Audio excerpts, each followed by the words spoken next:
একটি সবুজ গ্রামে সকালবেলা পাখির ডাক, গরুর ঘণ্টা আর সকালের হালকা কুয়াশা।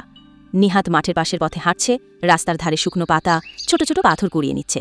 সে হঠাৎ একটি ছোট বীজ পায়, হাতে নিয়ে তাকায়। নিহাত একটি আম গাছের নিচে বসে সে ছোট বীজটিকে হাতে নিয়ে কথা বলছে। পেছনে তার ব্যাগ রাখা, গাছ থেকে আলো ফিল্টার হয়ে আসছে। সে বলছে, তুমি বড় হতে চাও? পেছনে সূর্য ঢলে পড়ছে। নিহাত বাড়ির পাশে এক কোণে মাটি খুঁড়ে ছোট গর্ত করছে। সে ভালোভাবে বীজ বসিয়ে পানি ঢালে, পাশে নারকেল ছোবড়ার টুকরো দিয়ে চারপাশ ঘিরে রাখে। গ্রামের 2 বাচ্চা নিহাতকে দেখে হাসছে। তারা ব্যঙ্গ করে বলছে, বীজ দিয়ে কি গাছ হয় রে? নিহাত কিছু বলে না, বরং মাটিতে চোখ রেখে মৃদু হেসে বলে, দেখো একদিন। সময় এগিয়ে গেছে।